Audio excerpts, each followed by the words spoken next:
الناصر ودائر صليبا. هذه القدس على الأغلال تبكي وعراب العز قد أمسك إيبا. خبر الشاشك في الأعداء هيا لا تخف الأسد لا تخشى المنيا.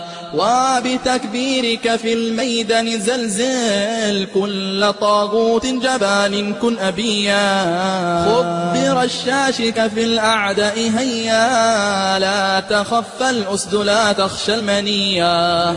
وبتكبيرك في الميدان زلزل كل طاغوت جبان كن أبيا. ألهب الأرض على الباب لهيبا وابق الناصر ودائر صليبا.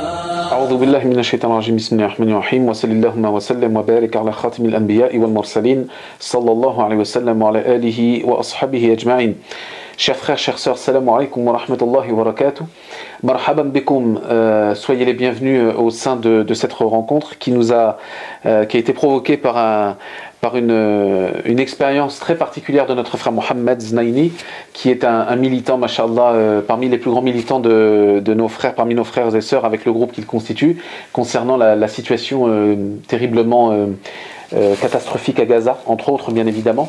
Et c'est dans ce cadre-là que nous sommes venus à ta rencontre. Mohamed, salam alaikum. Donc sois bienvenu dans cet entretien et justement c'est une des raisons pour lesquelles on a voulu te rencontrer. On avait un petit peu quelques questions et aussi avoir des renseignements un petit peu sur ton expérience passée. Donc tu t'es rendu à travers un collectif il y a quelque temps donc à Gaza, c'est bien ça? Il y a à peu près un mois et demi, non? C'est ça? On est arrivé le 25 décembre au Caire, on s'est rendu le 27 à Gaza et on est revenu le 2 janvier, on était en France. Voilà. D'accord. Dans quel cadre alors déjà qu'est-ce qui a provoqué avant de rentrer dans les détails, qu'est-ce qui provoque un petit peu ton intérêt pour la situation en Palestine et particulièrement à Gaza? Qu'est-ce qui t'a poussé à faire ce voyage? Déjà, c'est la souffrance que le peuple palestinien, que ce soit en Cisjordanie, mais aussi à Gaza. Mais là, on va parler plus spécifiquement de Gaza. À Gaza, c'est vraiment l'apartheid qui règne. Enfin, le blocus israélien qui est là depuis des décennies. Et je trouve que un pays, un État sioniste, un État raciste d'apartheid qui donne, soi-disant, des leçons au monde de démocratie alors qu'ils font les pires choses à leurs voisins, on est dans l'obligation de se lever et de dire stop en tant qu'être humain, mais en tant aussi que musulman. Donc qu'on soit dans la mission, il y a eu de tout, il y a eu des athées, des musulmans, des chrétiens. Vous étiez un collectif en fait quand vous êtes parti de Tours? On était 3 de Tours, il y avait Rémi, Nassima et moi. Sinon, il y a eu de Paris, de Rouen, de Lyon, il y avait eu des Belges, 2 Américains, un Irlandais, à peu près du monde entier. Et puis on est parti, il y a eu même 25 Égyptiens qui nous ont rejoints là-bas pour dénoncer le blocus israélien envers Gaza. On était tellement contents de rentrer, de partir, ouais. Voilà, déjà de partir, et aussi on a réussi à rentrer. On avait 80-90% de chances de rentrer. D'accord. Comme le président a changé. En Égypte, voilà, bien sûr. Mohamed Morsi, donc il y a eu plus de facilité, on va dire. Facilité, exactement. D'accord. Donc vous êtes passé de l'Égypte, vous êtes parti de Belgique, c'est ça, non, avion? On est parti. En fait, chacun venait comme il pouvait, c'est-à-dire il y en a qui venaient de Belgique, d'autres de France. D'accord. Chacun venait acheter leur propre billet d'avion. D'accord. Donc, et puis nous on est venus de Paris, on est arrivé au Caire, on s'est rejoints tous au Caire.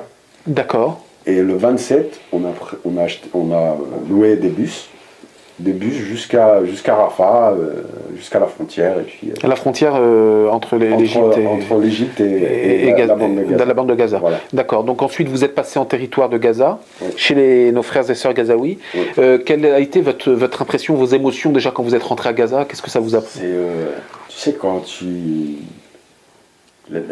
la joie est énorme. C'est comme si je vais comparer ça, tu sais, comme la Coupe du Monde. Tu vois. Ouais. C'est-à-dire que... C'est une victoire, quoi. Voilà, c'est vraiment une victoire. Quand on a eu nos tampons sur nos passeports, et on a su qu'on allait rentrer, on a éclaté, quoi. On a éclaté de joie. C'est comme si, je sais pas, parce que, comme je disais la dernière fois à des amis, c'est comme si on avait gagné la Coupe du Monde, comme si ma soeur elle avait accouché, ou j'étais content à nouveau. C'était l'objectif de y aller, et c'était pour moi, pour ma part, c'était un rêve qui se réalisait. Rabbi m'a permis de réaliser ce rêve, une partie de mon rêve. Donc c'était énorme. On ne peut pas le décrire avec des mots. Ouais. On peut simplement ça se ressent, quoi. Voilà. D'accord. Alors, une fois que vous étiez à Gaza, vous avez certainement eu des échanges et des rencontres avec des personnes là-bas. Vous avez rencontré des hommes politiques. Enfin, vous avez rencontré le maire de Gaza, je crois. Oui.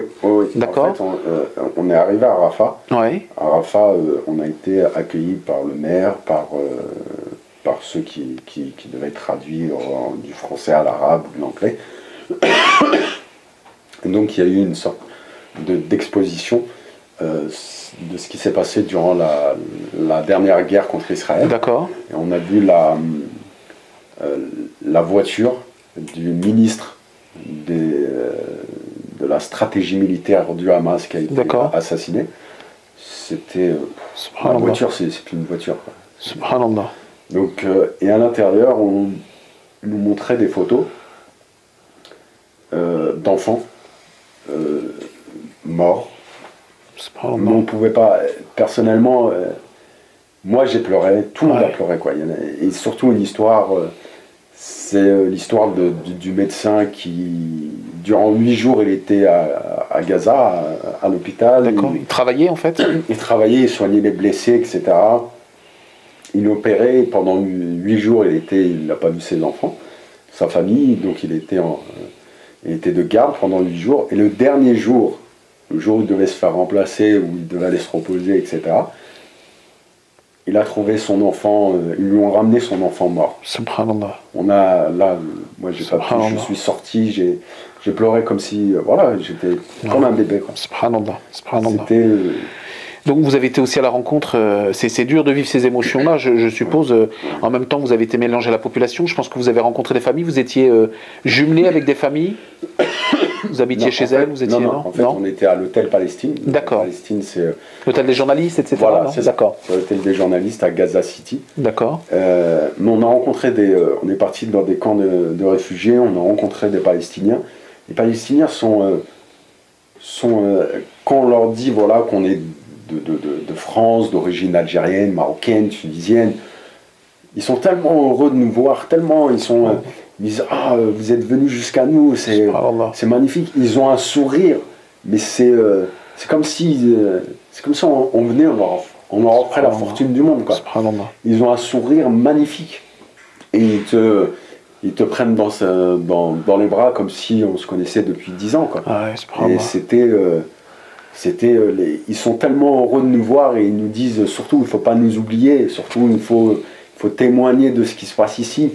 Ils sont, comme je disais souvent, ils sont victimes, mais ils ne jouent pas sur la victimisation. D'accord. Ils sont là en disant peut-être qu'Israël nous fait subir cet apartheid, mais regardez, on a la tête haute. D'accord, une espèce de fierté populaire qui est là, en fait. Ouais. Hein. Mais c'est pas la fierté mal placée. Oui, voilà, c'est ça. Oui, c'est une fierté positive, en fait. Exactement. Tu nous expliquais l'autre jour, d'ailleurs, que les Gazaouis, même quand ils étaient amenés professionnellement ou pour d'autres raisons à sortir du territoire de Gaza, ils y revenaient, en fait. C'est ça ? Par exemple, comme les médecins partent aux États-Unis, au Canada, en France ou en Angleterre, peu importe. Ils étudient, ils reviennent à Gaza simplement pour sauver les gens, pour dire... Pour les aider sur le plan humanitaire. Pour les aider, exactement, pour dire, voilà, on vient d'ici et on n'oublie pas d'où on vient. Et aujourd'hui, si par exemple des jeunes qui nous écoutent souhaiteraient éventuellement aller à Gaza, ou en tout cas proposer leur aide sur le plan humanitaire au peuple palestinien, quels sont les besoins réels que tu as pu constater sur le terrain ? En fait, ils ont besoin énormément de médicaments. De médicaments ? D'accord. Énormément. Nous, on est parti avec 1 tonne de médicaments. 1 tonne de médicaments, ok, voilà. D'accord, machallah. Ils ont besoin fournitures scolaires. Subhanallah. Voilà, on est parti avec des livres de français, comment apprendre le français. Une petite parenthèse, Mohamed, c'est une petite leçon aussi pour tous nos jeunes qui ont la chance d'aller à l'école en France et qui n'en profitent pas. Quand tu parles de ça, c'est quand même c'est important ça. C'est très très important. C'est l'école pour eux. Quand tu parles avec des petits Palestiniens qui ont 8 ans, 9 ans, ils te disent, tu leur dis qu'est-ce que tu veux faire plus tard. Ils te disent je veux être médecin.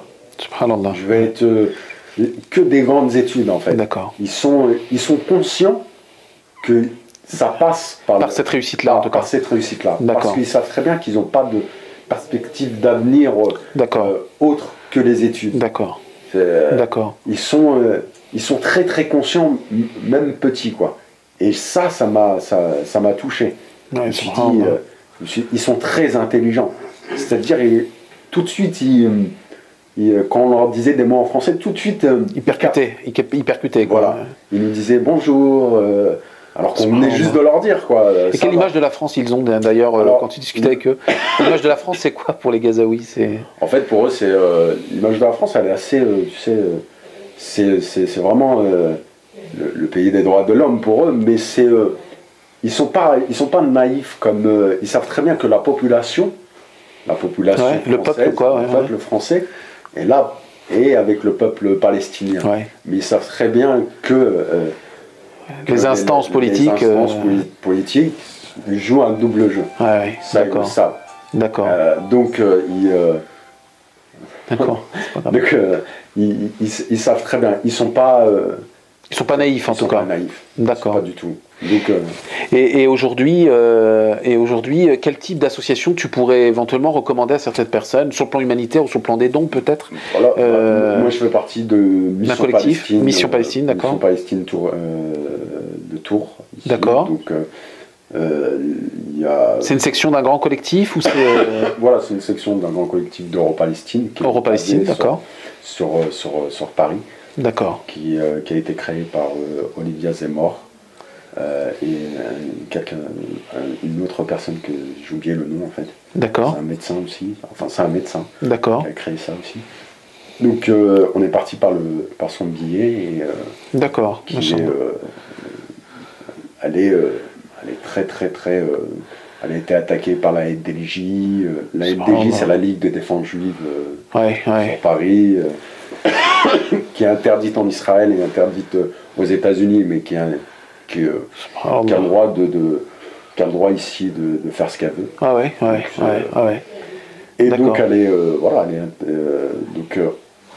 on devait aller en Palestine, en Cisjordanie avec elle en avril dernier. D'accord. Mais on n'a pas pu. Ça n'a pas pu se faire. Parce que Israël n'a pas voulu. D'accord. Parce qu'on leur a dit on allait en Palestine, mais pas en Israël. D'accord. Donc il y a eu des complications au moment de monter dans l'avion, etc. Voilà. C'est toujours les mêmes méthodes finalement quand même. Hein. Voilà. Et aujourd'hui, est-ce que tu as envie d'y retourner? Moi, oui. Ouais. Et tes amis avec lesquels tu es parti aussi, on a dit, on se dit peut-être dans 1 an ou 2 ans. Inch'Allah. Inch'Allah, on ira peut-être que en petit groupe ramener des médicaments avec nous. D'accord. Mais rendre visite une fois de plus à nos frères et sœurs palestiniens. Parce qu'on a rencontré des frères et des sœurs là-bas. Et comme je disais, j'ai laissé une partie de mon cœur là-bas. D'accord. Il y a des gens avec qui vous avez des relations affectives très fortes, je suppose. Enfin, oui. On a été protégés durant tout notre circuit en Palestine, à la bande de Gaza par les gens du Hamas. D'accord. On a demandé une escorte, leur protection. D'accord. Parce que c'est eux qui ont gagné les élections. D'accord. Pas le Fatah, ce sera le Fatah, on aura demandé au Fatah. Ah oui, tout à fait. Et donc, au début, les gens qui étaient pour notre protection, ils étaient un peu très sérieux, ils avaient peur parce qu'il y avait plus de 100 personnes à protéger. Ah oui, c'est pas facile. C'était pas facile, mais ils ont vu qu'on était obéissants, qu'on nous disait disciplinés, etc. Disciplinés, quand ils nous disaient de monter dans les bus, on montait, d'accord. Pas de soucis. Le lendemain, ils se sont un petit peu assouplis, un tout petit peu assouplis, et puis ils ont commencé à décompressé un peu. Voilà, ils ont commencé à chanter des slogans avec nous en français. Machallah. En français. D'accord. Et puis ils ont chanté des chansons de résistance palestinienne. D'accord. Donc c'était magnifique. D'accord. C'était vraiment magnifique. Bah, c'est gentil à toi, surtout, enfin, qu'Allah Azza wa Jalla te récompense, parce que ton expérience est un encouragement, et c'est aussi un exemple pour nous, c'est tu es notre miroir par rapport peut-être à notre passivité, à la passivité d'une partie de notre communauté, il faut bien le reconnaître, par rapport à la situation en Palestine et ailleurs. Donc, barakallahu fik de cet échange, Mohamed. Et puis, c'est une retrouvaille aussi pour nous, comme on disait tout à l'heure, parce que ça fait presque 20 ans qu'on s'était pas croisés. On s'est connus à la mosquée de Tours il y a une bonne vingtaine d'années. Alhamdulillah, ton père, je le croise de temps en temps aussi, miskin. Donc, hafidhakum Allah, qu'Allah Azza wa Jalla vous protège. Et puis, bon courage à toi pour ton engagement. Qu'Allah Azza wa Jalla vous récompense, ainsi que tes accompagnateurs et accompagnatrices, ceux qui t'ont accompagné. Puis Dieu vous récompenser dans les deux vies. Et puis que ce soit une leçon pour nous tous, Inch'Allah Azza wa Jal. Ne nous oublions pas, n'oublions pas nos frères et sœurs palestiniens et palestiniennes dans nos invocations. Et bien évidemment dans d'autres endroits, puisqu'il y a bien d'autres endroits, malheureusement, dans lesquels un certain nombre de musulmans, ou pas, d'ailleurs la question n'est pas là, dans lesquels les États crient à la démocratie mais pratiquent l'apartheid. Ça, c'est une injustice qui un jour sera amenée de toute façon à être réglée. Dans l'autre vie, au meilleur des cas. Barakallahu fikoum. À très bientôt, Mohamed. Merci à toi en tout cas pour ton engagement. Karamakallah. Assalamu alaikum wa rahmatullah. لا إله إلا الله محمد رسول الله لا إله إلا الله محمد رسول الله